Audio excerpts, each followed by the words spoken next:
Hello बच्चों, previous video था उसमें कुछ टॉपिक्स ऐसे थे, कुछ पॉइंट्स ऐसे थे जो कि मिसिंग थे ज्योमेट्रिक मेथड में।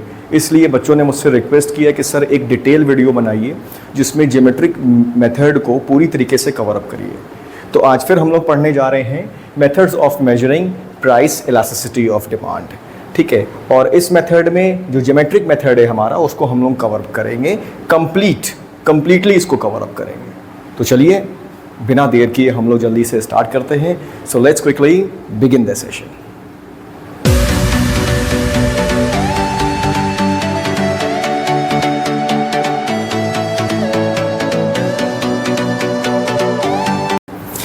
ज्योमेट्रिक मेथड जो है वो किसने दिया था? सबसे पहले हम लोग ये समझ लेते हैं कि ज्योमेट्रिक मेथड एग्जैक्टली है क्या, इसका कॉन्सेप्ट क्या है, मीनिंग क्या है।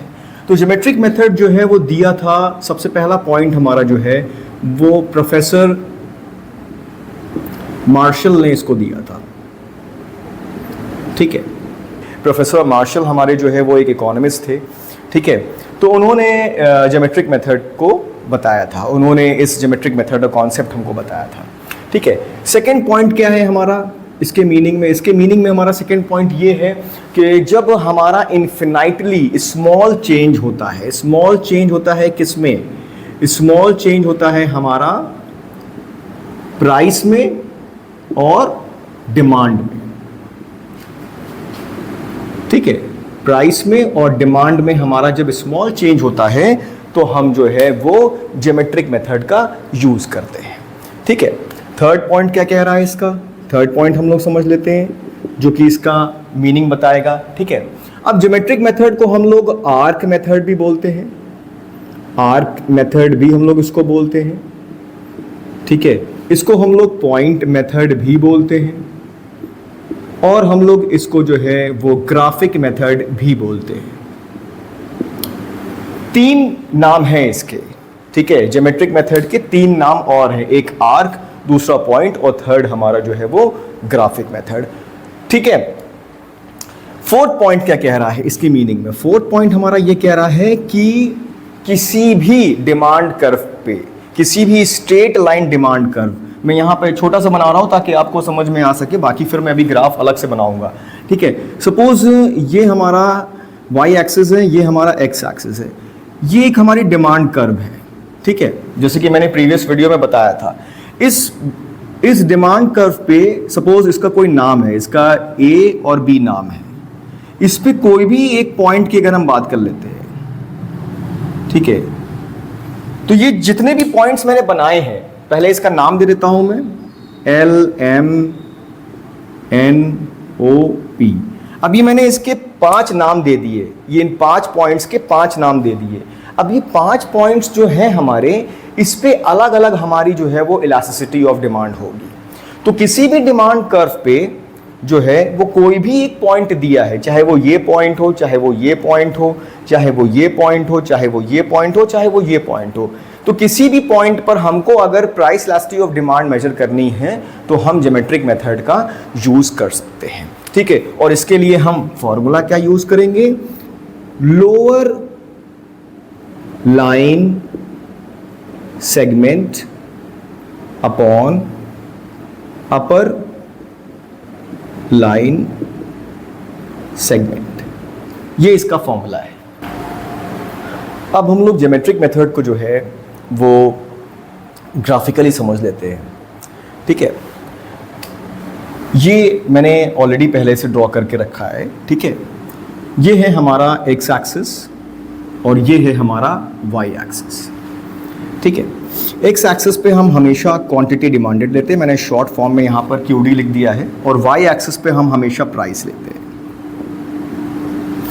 अब जैसे कि मैंने आपसे बताया था कि इसको हम लोग पॉइंट मेथड भी बोलते हैं ज्योमेट्रिक मेथड को, तो हम लोग पॉइंट मेथड को माइंड में रखते हैं, पॉइंट को सिर्फ माइंड में रखते हैं, पॉइंट। ठीक है, अब मैंने यहाँ पर कुछ पॉइंट्स बना दिए, मैंने यहाँ पर एक पॉइंट ये बनाया, एक पॉइंट ये बनाया, एक पॉइंट ये बनाया, एक पॉइंट ये बनाया और एक पॉइंट ये बनाया। इसका नाम है A, B, C, D और E। ये पांचों पॉइंट्स के नाम मैंने यहाँ पर दे दिए हैं।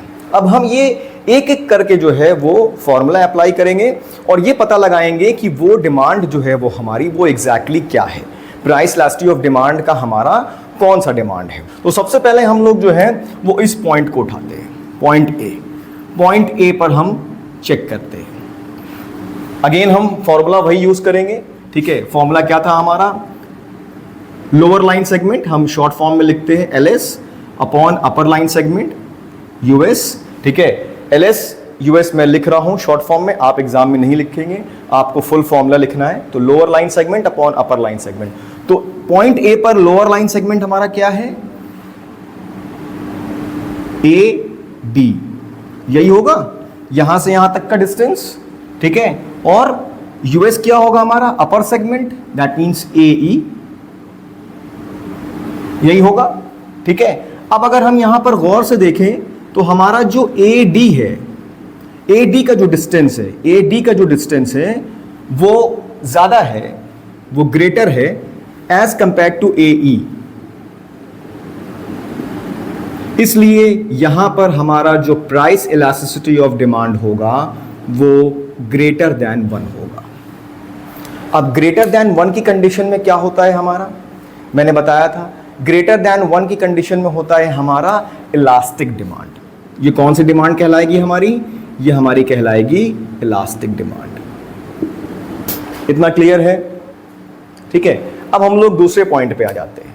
अब हम इस पॉइंट की बात करते हैं, एट पॉइंट बी पर भी हम वही फॉर्मूला अप्लाई करेंगे, ठीक है। LS lower line segment upon upper line segment. Lower line segment का डिस्टेंस क्या है हमारा, BD डिस्टेंस है हमारा, BD हमने लिखा, ठीक है। अपर लाइन सेगमेंट का क्या डिस्टेंस है हमारा, BE डिस्टेंस है, BE हमने लिखा यहां पर। अब यहां पर अगर हम गौर से देखें तो BD का डिस्टेंस और BE का डिस्टेंस जो है वो इक्वल है, ठीक है। मतलब दैट मींस कि BD is equals to BE। तो यहां पर elasticity of demand, price elasticity of demand हमारी इक्वल टू 1 हो जाएगी। इक्वल टू 1 कौन सी कंडीशन में आता है हमारा, इक्वल टू 1 आता है हमारा यूनिटरी इलास्टिक डिमांड में। यूनिट इलास्टिक डिमांड कह लें या यूनिटरी इलास्टिक डिमांड कह लें, हमारा दोनों हमारा सेम है, ठीक है। तो 2 पॉइंट्स हम लोगों ने सॉल्व कर दिए, मतलब 2 पॉइंट पर हमारा जो इलास्टिसिटी ऑफ डिमांड था वो हम लोगों ने सॉल्व कर दिया। अब आते हैं हम पॉइंट C पर। पॉइंट C पर हमको अब फाइंड आउट करना है कि हमारी प्राइस इलास्टिसिटी ऑफ डिमांड क्या है। पॉइंट C पर अगर हम फाइंड आउट करते हैं तो पॉइंट C के लिए भी हम वही फॉर्मूला लगाएंगे, lower line segment upon upper line segment, ठीक है। लोअर लाइन सेगमेंट का डिस्टेंस क्या है हमारा, CD डिस्टेंस है हमारा, CD हमने यहां पर लिखा, अपॉन अपर लाइन सेगमेंट का क्या हमारा डिस्टेंस है, CE है, ठीक है, CE हमने लिखा। अब यहां पर हम गौर से देखें तो CD का जो डिस्टेंस है, ठीक है, CD का जो डिस्टेंस है वो स्मॉलर है एज कंपेयर टू CE। तो यहां पर प्राइस इलास्टिसिटी ऑफ डिमांड क्या हो जाएगी, लेस देन 1। लेस देन 1 का मतलब क्या हो गया हमारा, इन इलास्टिक डिमांड। क्या हो जाएगा, इन इलास्टिक डिमांड। इतना क्लियर है। नेक्स्ट 3 पॉइंट्स हम लोग ने कवर अप कर लिए। अब 4th पॉइंट है हमारा D पॉइंट। D पॉइंट पे हम फाइंड आउट करेंगे। अगेन D पर भी हम वही फॉर्मूला लगाएंगे, lower line segment upon upper line segment, ठीक है। वही फॉर्मूला हम लगाएंगे यहां पर, lower line segment upon upper line segment. हर बार फॉर्मूला हम लिखेंगे। और अब यहां पर हम देखते हैं हमारा लोअर लाइन सेगमेंट क्या है। लोअर लाइन सेगमेंट तो यहां पर कुछ है ही नहीं, 0 है। D के बाद कुछ है, D के बाद कुछ लाइन है यहां पर, नहीं है, तो दैट मीन्स कि 0 है। और अपर लाइन क्या है हमारा, DE है, D से लेकर के E तक है, ठीक है। तो ये हो जाएगा DE। अब यहां पर देखा जाए तो 0 जो है जब वो किसी नंबर से डिवाइड किया जाता है, 0 को जब हम किसी नंबर से डिवाइड करते हैं उसका आंसर क्या आता है, उसका आंसर आता है 0, ठीक है।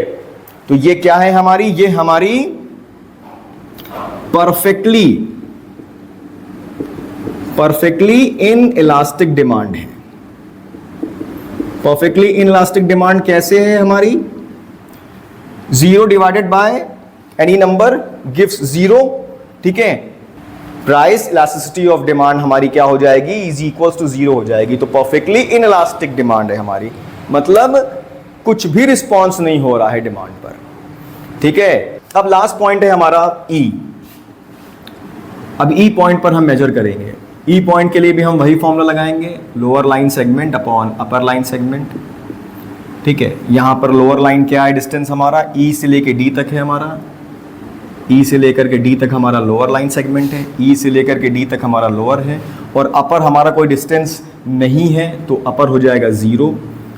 अब जब हमारा कोई भी नंबर 0 से डिवाइड होता है तो वो हमें क्या देता है, वो हमें इन्फिनिटी देता है। इन्फिनिटी मतलब, इन्फिनिटी का मतलब अनलिमिटेड, ठीक है, ये इन्फिनिटी का साइन है, ठीक। तो यहां पर प्राइस इलास्टिसिटी ऑफ डिमांड क्या होगी हमारी, यहां पर हमारी इन्फिनिटी होगी, यहां पर हमारी price elasticity of demand unlimited होगी। तो इसको हम क्या बोलेंगे, इसको हम लोग बोलेंगे हाईली इलास्टिक डिमांड, मतलब अनकंट्रोलेबल, बहुत ही ज्यादा रिस्पॉन्सिव। तो आई होप कि बच्चों आप लोगों को ये टॉपिक क्लियर हुआ होगा। अगर कोई भी कंफ्यूजन होता है या कहीं पर भी कोई आपको अपने सजेशंस देने हैं या कोई भी क्वेश्चन पूछना है तो यू कैन आस्क मी, ठीक है। बाकी आप लोग स्क्रीनशॉट ले सकते हैं, बीच बीच में वीडियो से आप रोक करके पॉज करके आप स्क्रीनशॉट ले सकते हैं, कहीं पर भी कोई कंफ्यूजन हो तो आप पूछ सकते हैं। Okay, thank you.